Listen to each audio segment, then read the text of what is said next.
Hello, hello. Hey, hey! Welcome back to another episode of ISBN-Depth. So summer days may be getting hotter, but your library branches are burning up with events leading up to summer reading season. That's right, that all starts in May, going into June and the rest of summer. But first, we will discuss that for you guys, give you guys that information. But first, we do want to give you guys a little snack to keep up your energy. And so with that, this month's episode is Devour, which is foods we wish we could eat and foods we also can. So everything food related is what we'll be talking about today, but as always, housekeeping things first. You did such a good job of my... Thank you so much. Usually Launa writes the script, and I, for once, was like, I'm gonna write the script, and I made it as corny as possible. And I told her, if you write it, I will say it. So that's exactly what I did. Anyway, upcoming programs and events. So all branches will be closed Memorial Day, which is Monday, May 29th. So again, Monday, May 29th, please don't come here. We won't be here. You can use the Dropbox, but we won't be here. Mm-hmm. May 1st through the 7th is Choose Privacy Week. So it's where we raise awareness about online privacy and how to keep yourself safe. All the branches will have little drop-in informations, tips and tricks and things. I asked our resident cameraman and tech man, Ben, if he had any tips that he'd like to put into the video. And the tip that I have to share with you today is if you ever receive an email or anything of this like saying, hey, you've won money, don't click on it, delete it. They're all scams. So, and especially if it's for a service you don't use. Yeah. Too, I remember my mom got one from Netflix, and she was like, and the Netflix account's in my name and stuff, so she was like, what's this? I'm like, Mom, you don't have a Netflix account. All the information's in mine. That's a scam. Don't pay, don't worry about your subscription expiring. It's not yours. So, so if anything promising free money, it's usually 100% too good to be true. Yeah. So, unfortunately. One of my favorite holidays in May is May the 4th. No. Because May the 4th be with you. Yeah. Star Trek's better. I don't know. I enjoy Star Trek, but I really am a Star Wars person, but I also just grew up on it. So I guess that's just the main difference is how you're raised sometimes. Especially if you weren't alive when this stuff came out. But May the 4th is Star Wars Day, so we obviously have all the movies. We even have Star Trek for those of you who don't like Star Wars. Still doesn't mean you can't watch anything that day. But we have all kinds of material you guys can check out. We also have a Cinco de Mayo party with Taco Dragon. Tacos. I want a picture taken with Taco Dragon. We saw him in his little advertisement, and he looks so cute. I just want tacos. I also want tacos, but Taco Dragon just seems really cool. I feel like I should make that my alter ego. Yeah. But those dates for Seymour will be May the 4th, so you get to celebrate Star Wars and tacos on the same day, and you guys are so lucky over there. That'll be from 3:30 to 4:30. That's a Thursday. Also, KFL May the 4th, which is a Thursday, but ours will be from 5:30 to 6:30. So ours will be a little later. We got to give Taco Dragon some time to get to place. His little wings cannot take him that far that fast. And Kodak, you guys will be on a Friday, May the 5th. So you guys will actually get Taco Dragon on Cinco de Mayo, and that's from 3 to 4. So basically, you can have 3 taco meals. You just hit up Seymour and go to KFL, and then the next day you can go to Kodak. And I'm not opposed. We can do a little podcast field trip. Yeah, he said we'll probably be like... Maybe we can interview Taco Dragon. Oh, man. All right, so starting in May is the... it's not the official kickoff to summer reading. Correct. But it is pre-summer reading. So this year we're really excited to do... our theme is Mission Impossible. So, so spies, James Bond... I can't think of any other spy movies. I don't know. I feel like I tend to... Oh, Spy Kids! I love Spy Kids. That was Ben giving us that cue for those of you who couldn't hear it. But Kingsman. That's Spy. Kingsman. That was an interesting movie. The church scene kind of scarred me when I first saw it. I love the first movie's good. The second movie's all right. The third movie, don't bother. Yeah, I didn't even try watching it. It looked so bad. But... I tend to think of spies but end up thinking of detectives that aren't really spies, like Nancy Drew. I don't really consider that a spy because it's just like someone who solves mysteries. That's true. Like Scooby-Doo, which we'll also be talking about later on. But anyway, back to the event Yes. itself. So early signups start in May. First 500 to sign up receive a goodie bag, and there'll be reading logs available each Friday to pick up in May. When you complete your reading log, you turn it back in, and you'll receive a coupon. They're all assortments of coupons. Some of them are food, some of them are other things. So yeah, you just return your completed log, and you can pick up a new log every Friday, which would be the 5th, the 12th, the 19th, and the 26th, if anybody wants to like mark it specifically on their calendar. But I think, remembering it on Fridays. Yeah. Getting a smidge into June just because we won't have the podcast out in time. June 2nd, which is Friday, from 10 to 12 is when we have the actual official summer reading kickoff. It's going to be a lot of big fun. There's going to be a familiar face that you never see on screen, but he's going to be Ben Bond, the spy. He's so excited for it. I think we're even more excited than he is. But there's going to be all kinds of fun events for the kids. There's going to be, of course, snacks, and then there's going to be, I think they were talking about trying to do like a yarn laser maze down the hallway. Yep. And you guys will be able to go through your own spy academy. So you guys will, all of you littles will be able to go in and go through all of your spy training, and then at the end you guys will get your official spy gear and spy like name. You guys will get, I think, maybe some badges as well. So I think they get like cipher rings and things like that. Do you think I can sneak in? Because that sounds pretty cool. You probably be working the event, let's be honest. I'll request off that day. So, and then finally, May the 24th, Wednesday, it's the end of school cookout. Yeah. So it's when they usually do hot dogs and hamburgers on the grill, and kids after school come by and grab some. We had plenty left over last year, so that means more people should come this year and eat. Or less people. I can always eat more hot dogs. Listen, I'm totally down for that. Last year, I was working the line. I was like, can I please just sneak a hamburger? It was so good. I didn't work that day, actually. I remember hearing about it next day, and I was like, oh, I was hungry. It was pure chaos, but, like, enjoyed chaos, if that makes any sense. Yeah. But speaking of food, going into June, obviously, like Sam said, it's a little early for June stuff, but we want to make sure you guys have all the information you can, just in case our podcast doesn't come out in time for you guys to hear about it. So summer feeding returns on June 5th, which is a Monday. If you guys have never done summer feeding before, breakfast is from 10 to 11. Lunch is from 1 to 2. And that's for kids ages 2 to 18 at the King Family and Seymour Library. Summer feeding at Kodak is a little different. So their lunch is served from 1 to 2. And then there's just a snack served from 3 to 4. So with summer feeding, the kids do have to come in and pick up the food themselves. The adults cannot come in and get it for them. That's just so that we know that adults aren't taking advantage of the free food that we offer for kids over the summer, because a lot of kids don't have access to stuff, especially if their parents work in the day. Sometimes school food's the only food they get. So you will have to actually have your kid come in with you or send them in to get their food whenever you go to pick that up. So we just want to let that be thrown out there. And the only thing before we start is Cookbook Book Club. I do not have the dates for when they're meeting next. They meet monthly. But if you guys go to our website or pick up a program booklet or talk to anyone here at the library, we can get that information for you. They make a lot of really cool stuff, and a lot of it we luckily get to eat the leftovers of if we're that lucky. Yeah. Typically we're not that lucky, but it's a really great time in there. Every now and then I'll walk by their room just to, just to waft and just to dream of being in there, in the room where it happens, so to speak.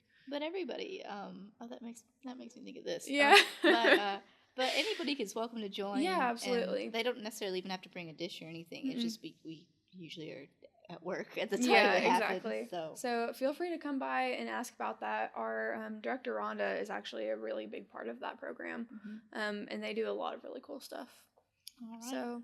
So moving on to some of the, I guess the if the housekeeping's the appetizer, then the first fictional food would be first course. First course, because we do have some, delicious, juicy, main meal stuff coming soon. But yeah, we did want to talk about some of our favorite fictional foods. Some of it is stuff that there's no way on earth well, I say no way on earth. You never know. But it will probably never be in actual existence. And one of those for me is, it's going to sound so weird because I know it's not necessarily a food, it's more of a candy, but the 3-course meal gum from Willy Wonka.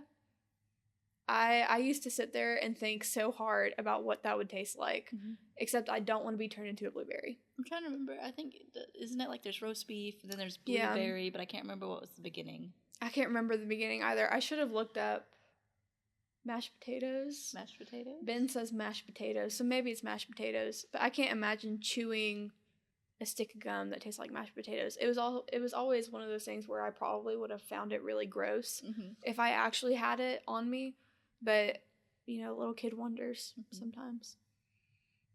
And then, you're also really excited about the next one on the list, too. Listen, all of you early 2000s babies like me, Hannah Montana ruled our entire lives for years. And sometimes still does.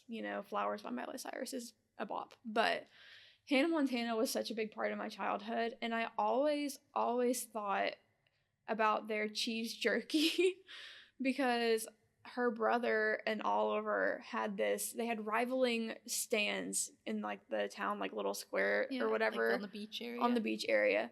And so I can't remember who had what, but one of them had a beef jerky stand. The other had a nacho cheese stand. And one day they were arguing back and forth, that whole this is my turf type of argument. And their stands ended up getting broken down and crashed into each other. And they found a piece of jerky that had landed in the nacho cheese pot. And so they tried it, and it became this whole new brand called cheese jerky. And they have the coolest song ever that I'm hoping with all my heart you guys can hear a little snippet of it. But we will just see.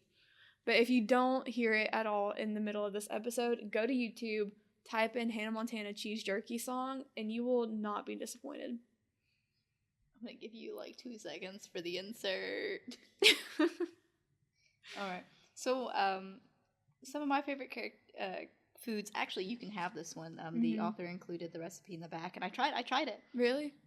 I've never cussed a person so much in my life following that recipe. I found one that was modified online that I was thinking about trying. But anyway, it's November cakes from Scorpio races. Sam never stops talking about Scorpio races. Anyway, I included, Finn finds my left hand, opens my fingers, and puts a November cake in my palm. It oozes honey and butter, rivulets of creamy frosting joining the honey in the pit of my hand. It begs to be licked. Yeah, it's pretty great writing. Yeah, and when I made it, it tasted good. The dough was really sticky.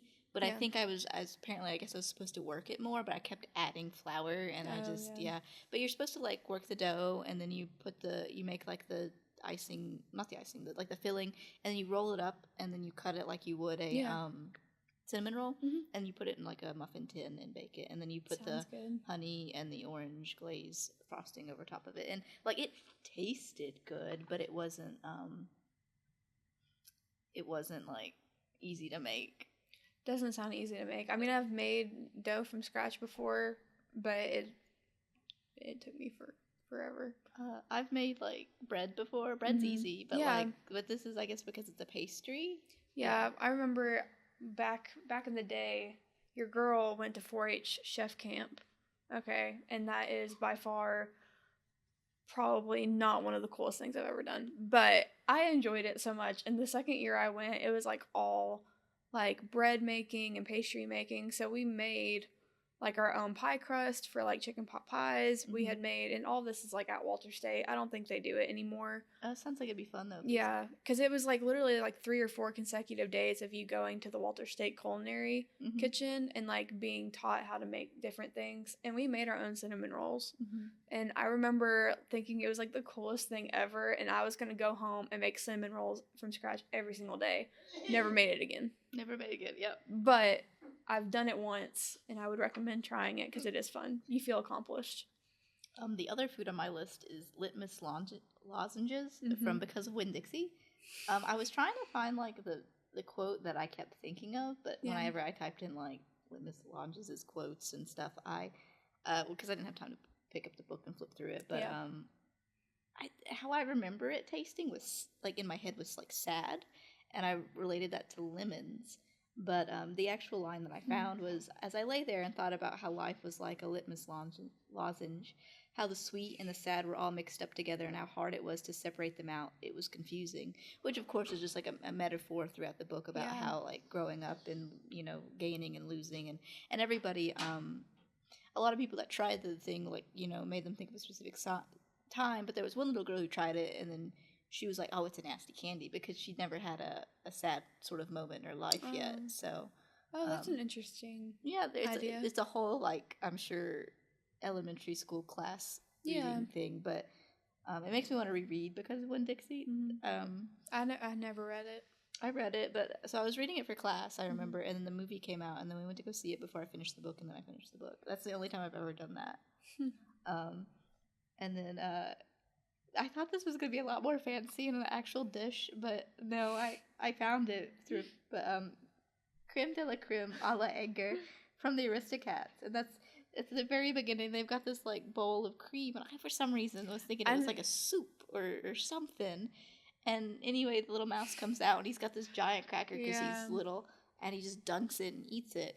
And for some reason, I thought that was going to be the tastiest thing ever. I remember it being more than what it was, and I mean, it still looked good watching it. The secret ingredient was a sleep drought that Edgar had put in because he was going to, spoiler alert, murder the cats. They obviously did get murdered. Yeah. But so I was like, well, maybe I do need some creme de la creme a la Edgar. Oh my gosh. There's some nights I wish I had something to put me to sleep. Oh my gosh.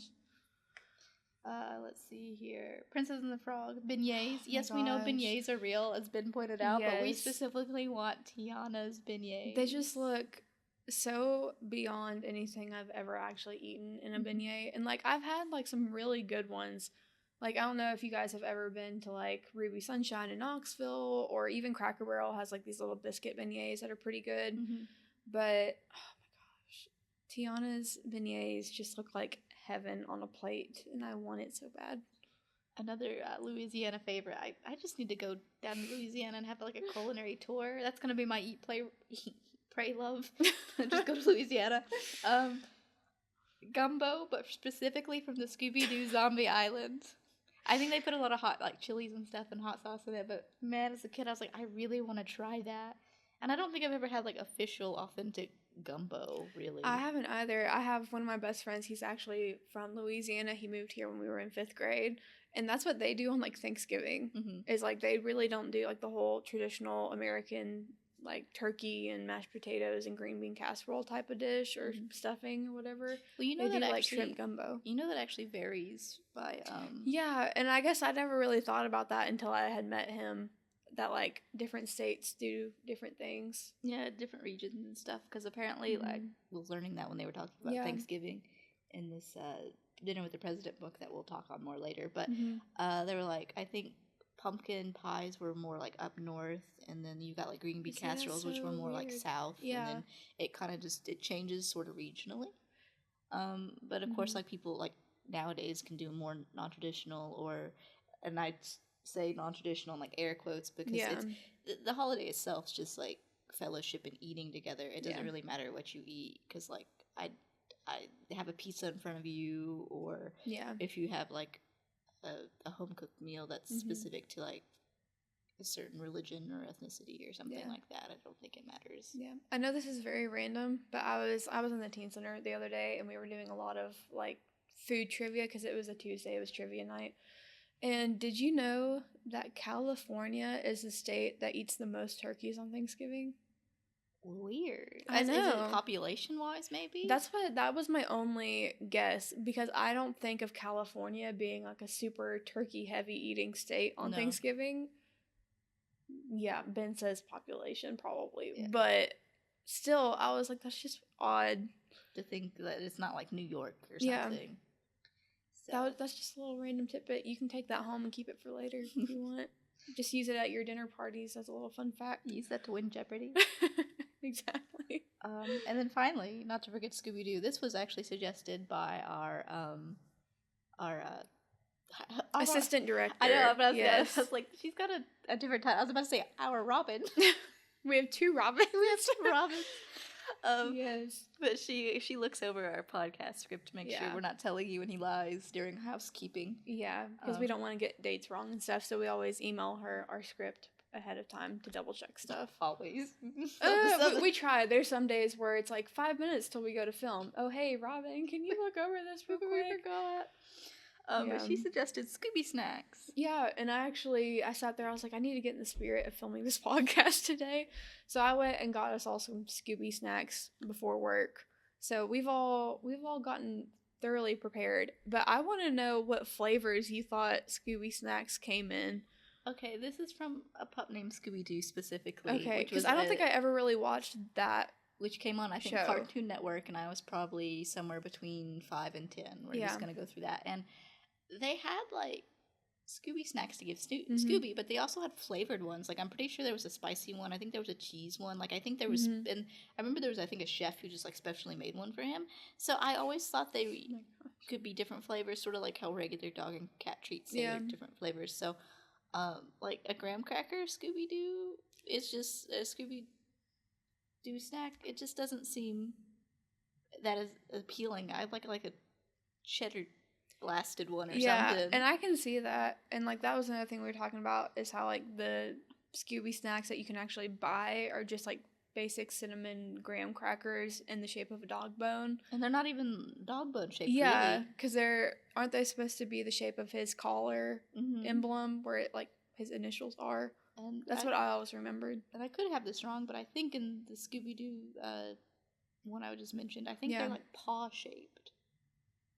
Maybe. So, I mean, there's obviously different, because there's Scooby-Doo's been running forever and everything, but, like, I think in a pup named Scooby-Doo, I think they were, like, paw-shaped. They weren't dog bone-shaped, that's for sure. Yeah. And then I was thinking about this on the flip side of a movie. Mine was a movie, and I think Launa's ended up being a movie too, but of something that makes you really don't want to eat. Yeah. And I watched this in college, and it's a film called Le Grand Bouffe, which, pardon my French, it's The Great Feast. It's a 1973 French film about these 3 men who eat themselves to death. Oh my gosh, and it's horrible. Oh my god, like, at first you're like, oh, this is fine, but then it's just a constant, like, eating, and they're not eating, like, 24/7, but, like, it's just the constant, and it was, like, a psychological effect, and I was just, like, I remember being so sick to my stomach at the end of it. I was like, I couldn't imagine eating dinner or anything just because, like, it was awful. Of course, they were doing other activities besides eating, but, yeah, that was really gross. Yeah, well, I think I have a similar experience. I'm sure, like, half of Tennessee was forced to watch the Super Size Me, like, documentary that guy did, where he, like, ate nothing but McDonald's for, like, I can't remember the time period, but he always got his order, like, supersized.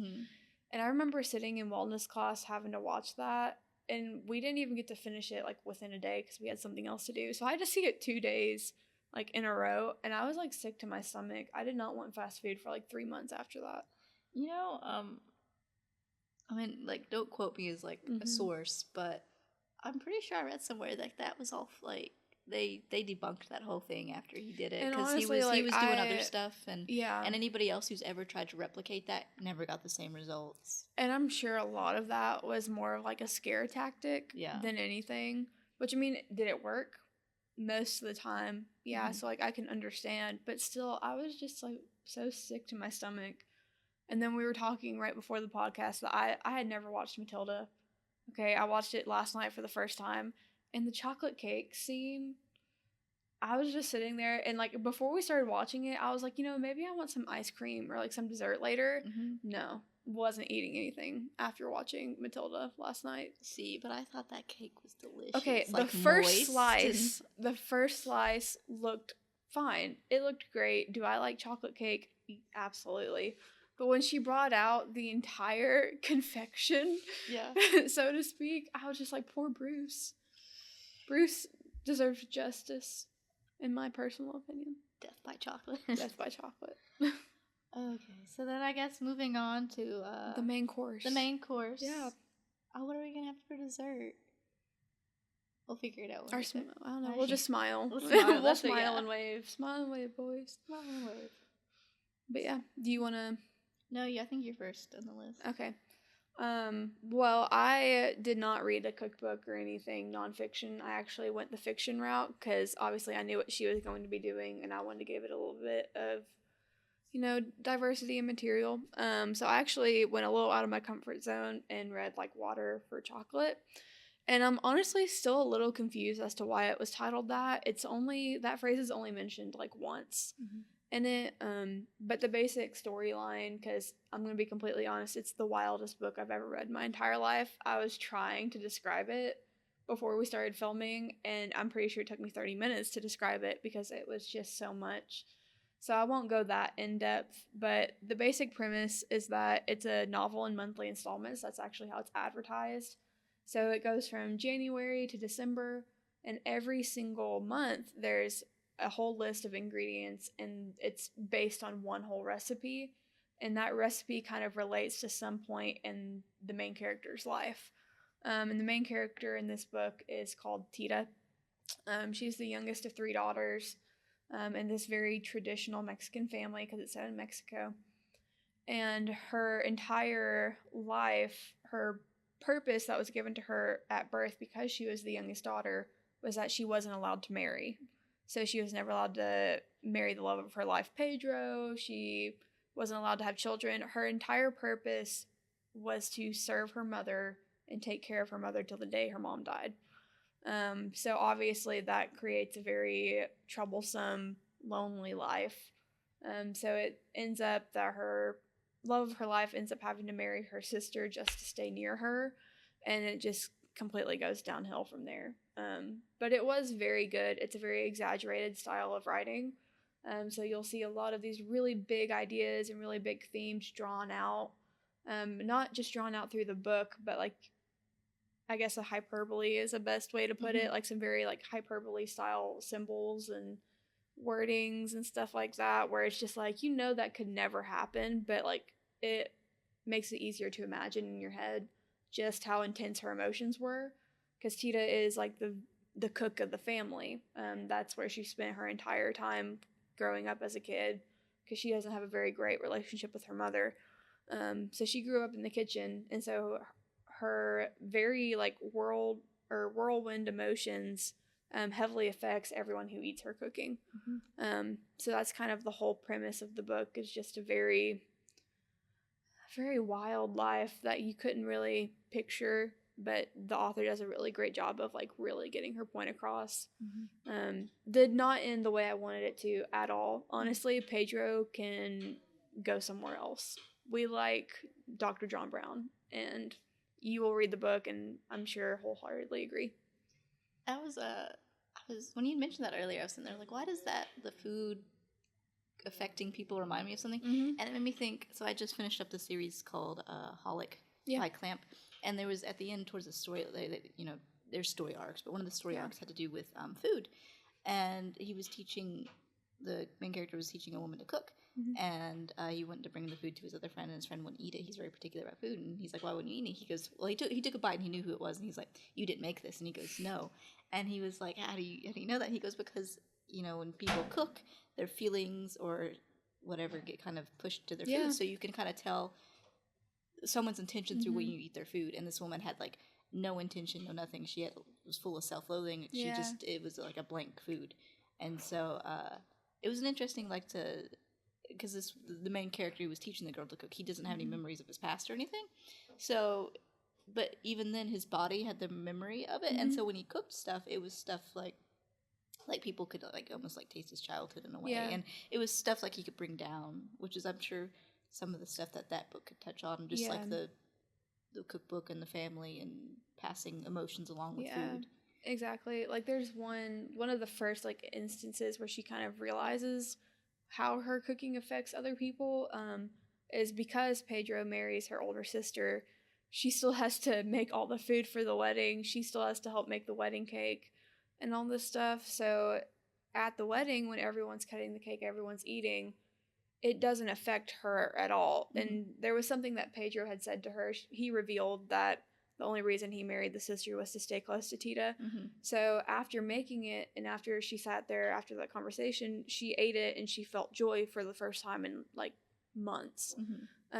But her cooking, because it was made with all these really confused and angry and sad and troublesome emotions, it ended up making the entire ranch, because they live on a ranch, the entire ranch got sick, including like Pedro, including Rosaura, the older sister, the mom, literally everyone. So she got accused of poisoning the food to ruin her sister's wedding. Yeah. And it took like months to convince them of like otherwise, that she didn't do anything. Yeah. It was just her emotions all good. Yeah, she was so like distraught when she was having to sit there and make her sister's wedding cake to the love of her life.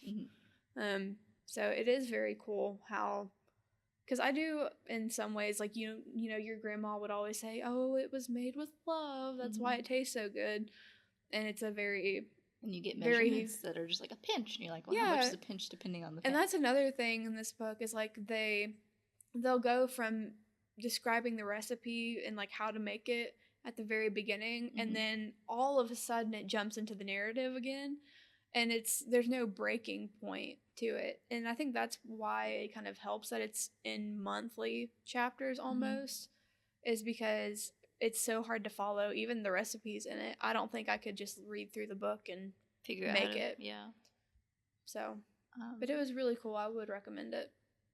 It's also not for June, because June we're doing spy stuff, but in July we've got the Rory Gilmore Reading Challenge, and isn't that on? It is on there, so, which I promise I'll talk about something different, but it just happened to be one of the ones on our challenge.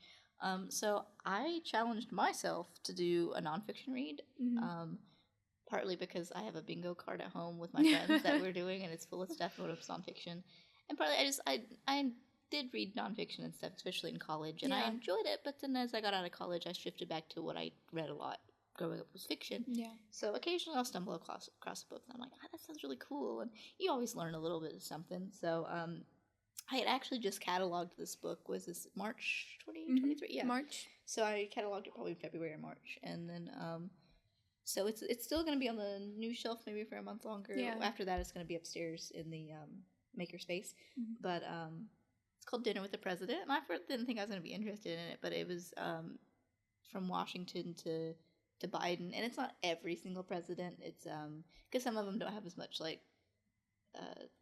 information on them, especially the earlier, like of course Washington and Lincoln do, but some of like the some of the in-betweens aren't either worth mentioning, or there's just not enough information on them. Yeah. So I did enjoy it. It wasn't dry or anything. Like, it was descriptive. I don't know what half the foods were, because he would describe some of the food. Like, he would give it, like, he'd name it, but he didn't go on to say, like, this is duck or something. Yeah. Like, so half the time I'm almost like, okay, especially when, like, in the middle part of the book, there's a lot of French cuisine and stuff, and I was just like, I don't know what that is. But where was I going? Oh, so anyway, he'd said in the introduction that he was, like, you're linear as far as like the presidents go, but within their presidency he jumps around, and that was really frustrating sometimes, because like, yes, I know like the broader things in American U.S. history, but sometimes you forget the little stuff. Yeah. And I'm sure unless you're like a really big U.S. scholar, you'd be like, when was that event, stuff like that. So he did jump around a little, and sometimes it was like before the person's presidency, sometimes it was after. Like, I was like, so when did this event, like, I wish it was more linear. And I feel like it was more of a biography about the presidents told with food, because you learned a lot about their personal eating habits and their family, but it was about state dinners, and several chapters, especially like when you were like the room where it happens, that's referenced. It's in the introduction. He was talking about Hamilton and talking about that scene where Jefferson and Madison and Hamilton all meet together, and that dinner is referenced in this book, and they were talking about how political things have turned on that. It's one of the bigger U.S. history things solved around a dinner party. Yeah. And so they touch about stuff like that throughout the thing, but I was expecting to be more of so this is what the common people were eating, and this is sort of what the presidents was eating, and seeing if it reflected each other or affected each other or anything like that. But you don't get that really until the Bushes, Obama, Biden, Trump, where you get to that, like, there's always food politics, but like the politics of food to the American people is really, I guess, maybe more of a modern thought. And I'd understand how it'd be hard to historically like reference that to see like what normal American people ate versus what especially in the early in the 1700s and the 1800s, it might not be well documented. So it's one of those, and of course I'm sure it varied from region to region and everything. So but I was kind of hoping more of that, whereas like I said, it's more of like there are important dinners and things, but it was almost telling how the administration reflected through food. So I did pick out a couple like fun facts and things that I didn't know. So the reason why humans' brains are so big biologically is because we cook food. So when we cook our food, it goes through chemical changes, and it makes it easier to digest. And so that means less of our body power going to digest the food. That means it can go up to your develop your brain. So that's why we're different from like other animals and things like that. That's cool. And then I always thought of Herbert Hoover for the Hoovervilles in the Great Depression, but actually, which I mean he did do those things, but he was known as the Food Czar because he was put in charge of the U.S. Food Administration and the American Relief Administration during World War I. So, for example, it fed 11 million Russians a day in 1922. Oh my gosh. Yeah, and then a lot of people are like, it's so expensive, and he's like, no, it's important though. Like the politics of full belly is more important than war sometimes. Yeah. That's true. Also, a fun fact. So he had, I guess, lived in China for a while. He was a businessman. Like he was like a rich businessman, and they put him in charge, and he did good at these things until he got the Great Depression. Yeah. But because he'd stayed in China, he learned how to speak Mandarin. So when he and his wife wanted to have private conversations, they would talk to each other in Mandarin. And I think I'm noting that in my future.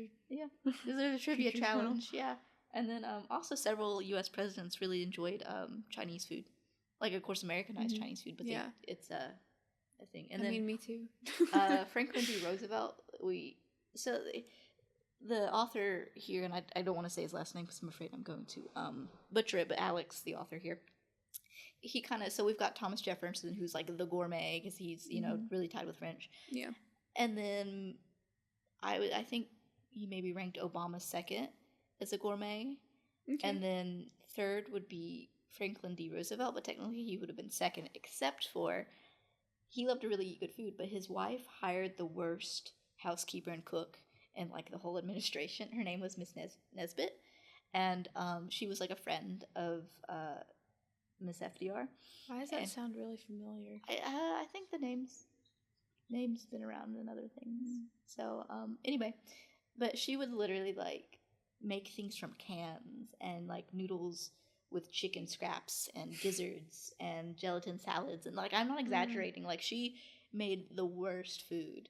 And there's speculation, again, like a heavy speculation, the reason Miss FDR kept Miss Nesbitt around was to punish her husband for his like infidelity and affairs and things. But then at the flip side, she herself, Miss FDR, and she has a name, Eleanor. I'm so sorry, I kept forgetting her name, Miss Eleanor.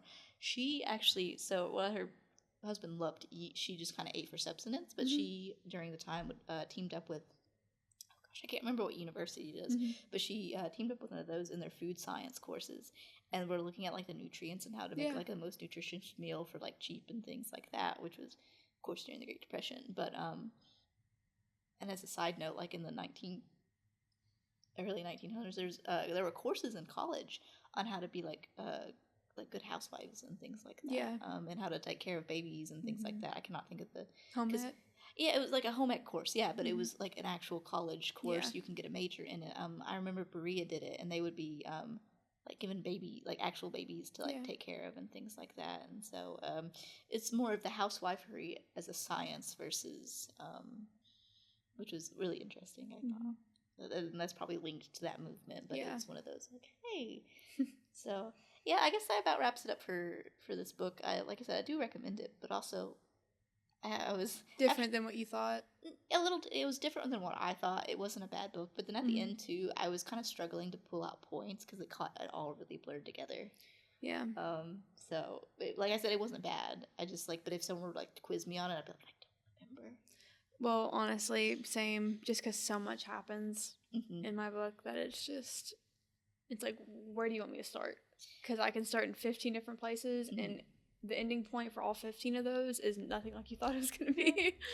You know what I thought? So we choose our podcast things well in advance. Like, Yeah. It's. But I realized as we were doing it how much food stuff was coming up with the taco dragon Yeah. and the summer feeding, and I was like, well, this kind of works out pretty well considering that's our topic. Yeah. But yeah, stay tuned for next month when we're gonna be doing Yes. spies. And I'm super excited. Have you picked out your book yet? I have not. I've got a whole list of things that I've kind of looked at. So I'm not sure what I'll be talking about. Mine will be a little surprise. And then I am doing another challenge to me. I like watching TV. I just don't make time to it. I tend to like read a lot, or I guess overread. Yeah. So I've picked something else. I've started watching The Americans, which is set in the 1980s about 2 Russian spies living in the U.S. So, like I said, I watched 2 episodes last night. It's really good. The first episode was like a little confusing for about halfway through, and then you're like, oh, I know what's going on. Yeah. So, but yeah. Sounds cool. And that wraps it up for our May 2023. Thank you guys as always, and we'll see you next month. Thank you, Ben. See you guys. Bye.